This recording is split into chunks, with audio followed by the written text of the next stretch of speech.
Hello everybody, and welcome to Development Hell number 12, Diablo Immortal Shop, Pay to Win, question mark, and Loose Bits video. I am Jessith, and I'll be leading you through this last video in this Diablo Immortal Technical Alpha Feedback series.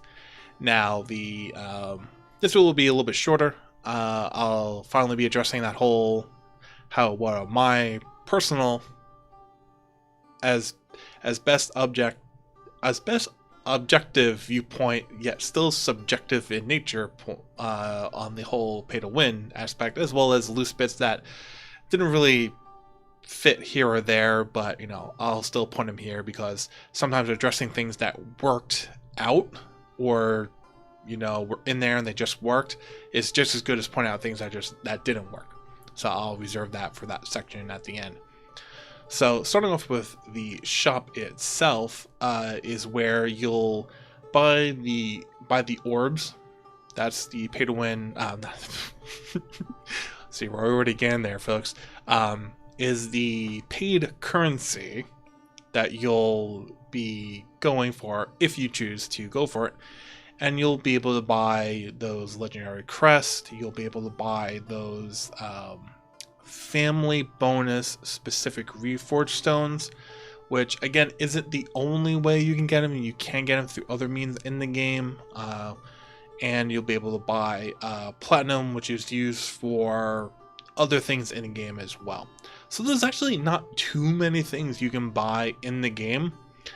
Now, as I said in a couple of videos ago, the primary concern, as we shift very quickly from the shop to the pay to win segment of the video, it kind of comes around Elder Rifts in combination with legendary crests. And for those that don't know or may have not been paying attention that much, the way you get your legendary gems is primarily through running an Elder Rift with an Elder Crest use, because an Elder Crest guarantees that you'll get a random legendary gem. It may be a legendary gem you can use, it may not be. But going over what legendary gems do, is they don't only have their primary effect and their secondary, they also have they also increase the base stats of that item you put them in by 8%. And I think the base percent is anywhere between 15 and 20%. But when you get up to like rank 4 or 5 and beyond, it increases to 40, 45, 50. So it can be a pretty big increase, even if the base values for those stats are pretty small. I think like the biggest stat I had was on my weapon, and it was like 72 willpower. So when you're starting off with relatively small stats, gaining 50% more of that is pretty huge. So that's where the overall concern is for pay to win in Diablo Immortal, because that's where potential big power grab is going to come from. Because it's not just the having a low rank legendary gem versus a high rank legendary gem. It really is a concern about people who are purely free to play. If I remember correctly, when you're looking at what was released in technical alpha, I think there were a total of 4 legendary crests you could obtain along both the free to play and the paid rail of the battle pass. So that would be a total of 4 legendary gems, but they're random. So you may get all of the same one. You may get 2 of one and 2 of another, 3 of one, 1 of another, or 4 different ones. So you don't really know what you're going to get. So you really kind of have to get quite a few to make sure that you get 6 legendary gems that are good enough to put in your 6 primary pieces of gear. And I think that's where the problem is. And I think that's going to be the big determining factor of whether people who want to be competitive, who really want to play but don't want to spend the money, will just play Diablo Immortal casually versus actually putting in the effort, because there will always be that tinge of, am I fighting against people evenly, or am I really just fighting against myself at the end of the day? because everyone else is, just buying legendary crests, and I'm the only one really being true free to play. And at the end of the day, it's what it is. I think the game overall, even in this alpha state with quite a few things still missing from it, is still worthy of playing. Still worthy very much of playing. Now, my initial first thoughts of like, because if you know me with these development hells, I'm always thinking like, how could we rectify this? The first initial thought was like, well, just give Elder Rifts like a 2 to 5% base chance of just dropping a legendary gem. But the consequences of that could be potentially huge, because this game actually does a really good job of wanting to get you into the world, and it would suck if all that good faith and good effort to really want to get the players into the real world to farm the real world would basically be kneecapped, because the legendary gems are so good and can potentially be so strong that we're just running Elder Rifts all day because we need those gems. And that would be a real shame, because the game as a whole, all the systems from layers to dungeons to pop-up events to the world to bounties are really good, and you would be ignoring all of that just to do Elder Rifts, something that we're used to doing Diablo 3, but we're all sick of it at this point. We want something different. So thinking like, how could that initial version 1 idea be refined so it fits Diablo Immortal, and it fits, more importantly, what their goal was and they succeeded in, which was get you into the world and get you into all the aspects of it, again being dungeons, layers, etc. And I was thinking, what if, and this is going to sound bad because it's like, what if elite packs, epic, pop-up event mobs, boss mobs, etc., champ mobs, as well as legendary mobs, those particular ones had a small chance, anywhere between a 2 to 5% at max, and that would be a 5% chance on legendary mobs because they're legendary. They're one of the hardest mobs, so give them the best chances, and they're really rare too. Give them all a chance to drop a lesser shard of the World Stone. Like, use the lore of the game with the currency system and put a vendor in the game that once you've collected, say, 5 or 10 of those fragments, you can just trade it in straight for a legendary gem. And I feel that would be with iteration and tweaking, I feel that would be the best way to make sure people who want to stay free to play can stay free to play. That, yes, of course, they will have to put in more effort, but that effort will be rewarded enough to make them feel that not only can they continue to play, that they want to play, but they can be almost equal, if not the same competitive, be on the same level as people who are paying for them, or feel they have a chance. I think that's the most important thing. Feel that they have a chance to compete with people who are paying for legendary crests, and just basically, at that point, it's not pay to win, it's pay to progress, or pay to advance. So we're kind of blunting the edge of the arrowhead, so to speak. And incentivizes the correct play that you, the developer, have set up, that, at least from my standpoint, I truly appreciate that I can go out into the world and be just as well rewarded than going to a dungeon and going to a lair. To be rewarded for going out to the world, seeking out those elite packs, seeking out those legendary mobs. I feel that system, that version 2 idea I said, at least from my eye, would be a good compromise if something like that could be worked out. And I know for my aspect, it would only make me want to play more, because then I could be like, okay, today I'm going to do my bounties, I'm going to go into open world. Then it's almost like you could almost like scheduleize your play, like Monday and Tuesday I'm just going to do my bounties, get enough materials just to rank up this one legendary piece of gear from rank 6 to rank 11, so I get that. The next day I'm going to do a whole bunch of dungeons and the like, to get as many regular legendary, as many regular gems as possible, to get a few of my gems up to the next rank. And then the next day or two after that, I'm just going to focus on going to the open world when I have the time to do that, or if I have 15 minutes here, 10 minutes there, 20 minutes here, just run through a whole bunch of Elder Rifts. Because the thing that I haven't said is, like, yes, we're putting the emphasis on elite packs, champ packs, boss, purple, pop-up events, and legendary mobs. But besides the legendary mobs, all the other ones are in Elder Rifts too. Except Elder Rifts are a concentrated place. So Elder Rifts don't, if anything, get more elevated because their purpose is still there, and it's the same purpose as if you were putting a legendary crest in there. So there's almost no differentiation going from what it is to that version 2 idea. It's just now Elder Rifts become a thing you can do if you only have like 5, 10, 15 minutes. And you don't really have enough time to run your bounties. You don't really have enough time to go into the open world. But it makes better use of your time. It helps you make more efficient. And if you log in and you have 30 minutes, 40 minutes, then hey, go into open world. You still have the same amount of time, but you're getting other things done as well, which is what the game does so well right now. And that's why I proposed the version 2 idea, because it doesn't break that.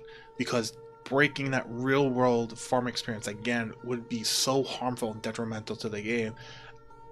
I'd rather not be there.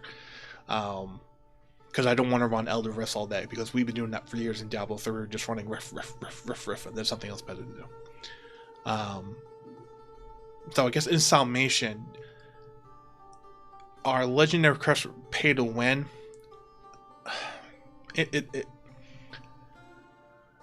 I can't not see it not being pay to win. Is it guaranteed? No, because again, you're gonna get, it's random, the legendary gem you get at the end of the day. So you're gonna have to pump a lot of money to make sure you get the correct gem at the right rank that you want it to be at the end of the day. But just the fact that you're getting those legendary gems versus someone who's not putting legendary crests in, so who's not getting any, it's kind of cut and dry. And I understand it's hard balancing that this is a mobile game. There needs to be some kind of monetization and a hook for that monetization, but I feel like there needs to be a balancing point. That's why I proposed that version 2 idea before, and thought about it as much as I could. But other than that, that's it.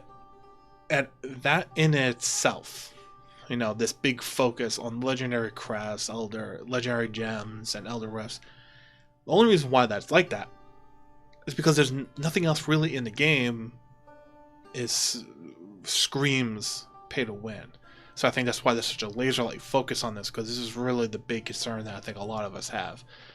So I think that's a testament to how well the game is laid out, and I'm sure there's been internal struggles for what should and shouldn't be in the shop as well. So I can appreciate, I want to make sure I give that feedback, that I personally appreciate how much they did willingly give to us, the players, for nothing in this game, and how much we can do. Because it could have been a lot worse looking at other companies and what they do. So with that, we're going to go into the fun little last bit, which is loose bits. And these loose bits are just going to be things I've come across and I just want to recognize through my just over 2 weeks of play. It wasn't quite 2.5 weeks total for us, but it was close to that. So first thing is the heavy ornate chests that can spawn in random areas of the world. Those are great when you found them, because for those who don't know, you had to basically, there's special chests in the world that you had to get a full party assembled in an area, and all 4 party members had to open them at the same time. Unfortunately, more times than not, the reward that came from them was a little bit lackluster. So maybe up in the rewards or what you can get from them, you know, again, something unique, doesn't have to be strong, but something unique to warrant trying to rustle 3 other players before someone else comes along, sees it, and they get their other 3 players first, would be a great thing. It's one of those weird, quirky small additions, but it gives that much more life to the open world exploration. So great addition. But also, what the hell is the spawn timer about? Because there were often times where I found one, and by the time I could do LF, 3M, H2, library, PST, exclamation point, it would already despawn. I'm like, so, like, figure out, like, you know, they last until they're open, or they last until a certain hour markers hit, like, whatever. Also, challengers were always one floor. And it seems weird that we didn't notice it, but we're coming from Diablo 3, it's like we're used to going floor 2, floor 3, floor 4, even floor 5 sometimes to get the right map, the right mobs. But with challengers, it's always one floor. I don't think either myself or was watching anyone else playing the Tech Alpha ever went to a second floor, if even possible. So that was always great, because even though fishing is a thing in Immortal, the fact that it's always one floor means that you're basically, if you're going to be a real pusher for challengers, you're just cycling for the mobs at that point. Whatever mobs you feel are better for you. So by consequence, by everything just being one floor, it's a matter of, am I just getting the right mobs? So the fishing goes down, so everyone has a better opportunity regardless of if they're aiming to be a good fisher or just playing casually with challengers, that is. Also, challengers require no keys. That's another great thing, along with Eldoris.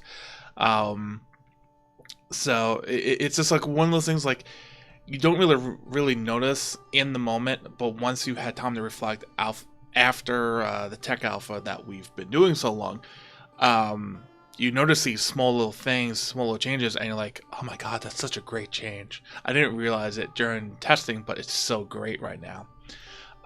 Other things is when I was going over the zone-wide events, I forgot about the mysterious scroll in the Shatter Sea.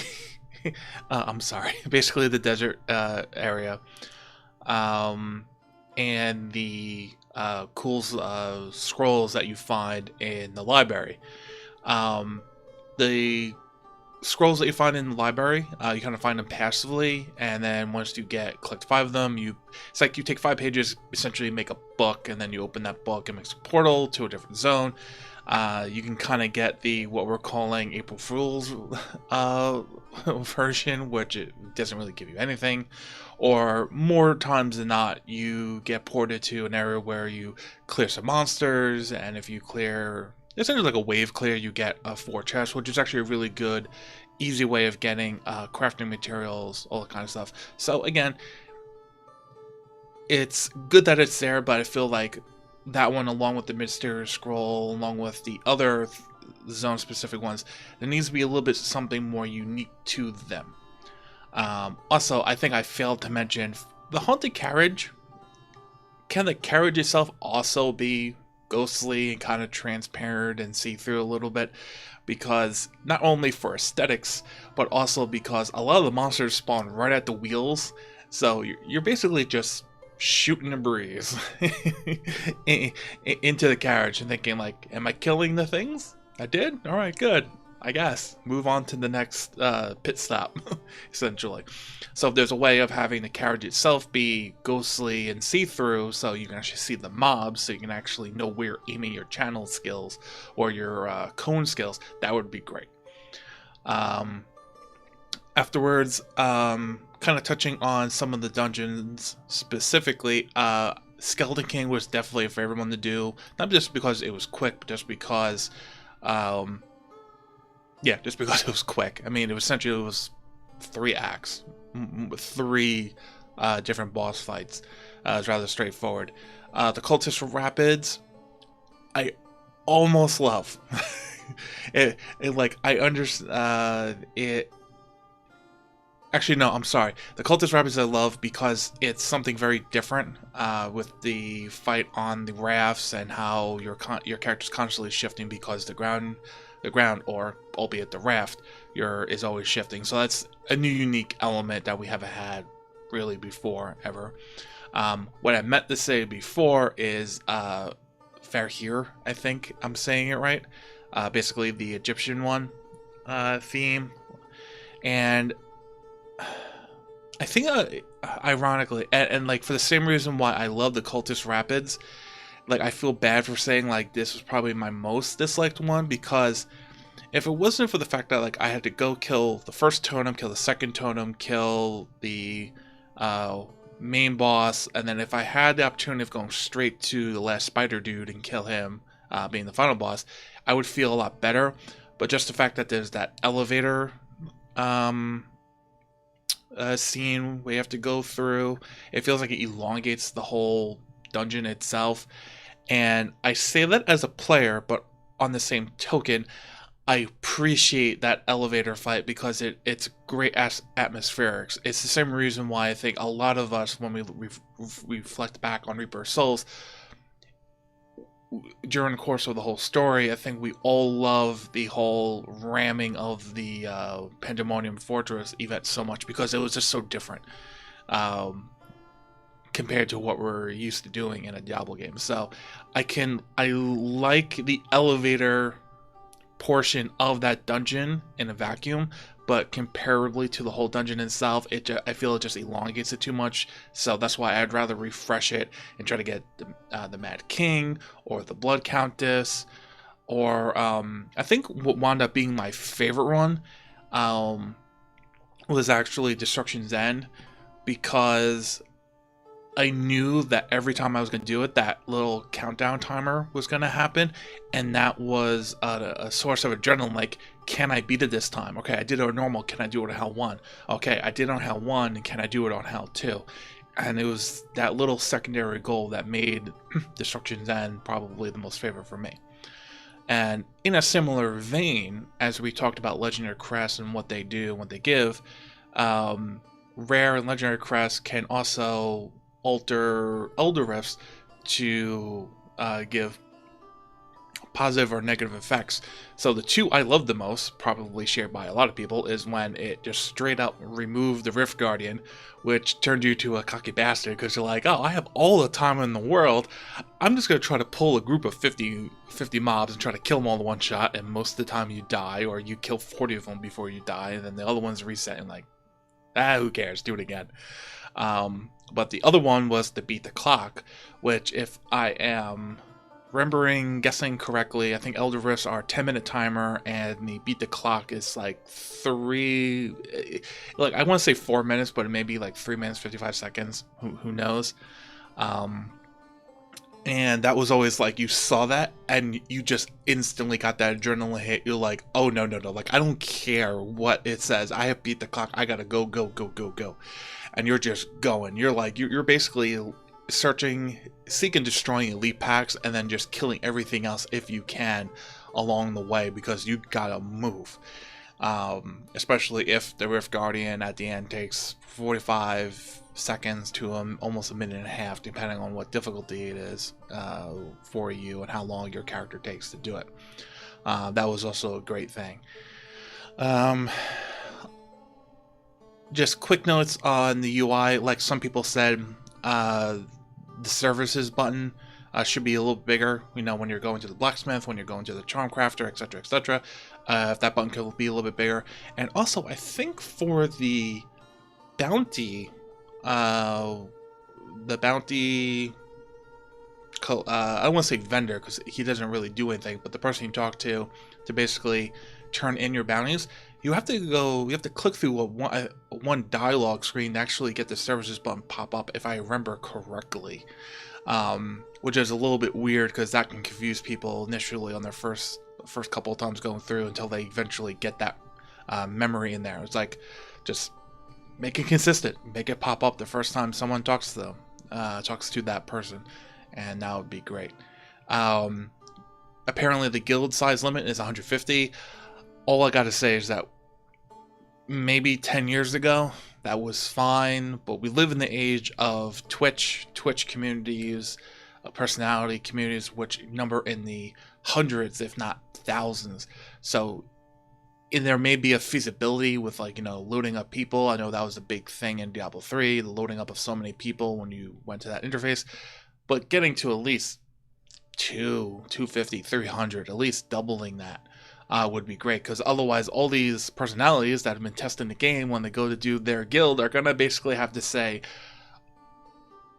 I'm sorry guys, we're just gonna have to do a lottery to get you in. So it can be, even though it may not be seen as restrictive, when it gets to the people who actually want to make their communities in-game, it can be considered really restrictive, and it could really make us, the players, put us in a bind when we're trying to figure out how do we distinguish from a Twitch community that has 1,000 people who gets in, who doesn't. And then that starts getting into weird things like, okay, who's top subscribers, who's top donators, who's doing us the most bits, and then that becomes a natural case of distinction.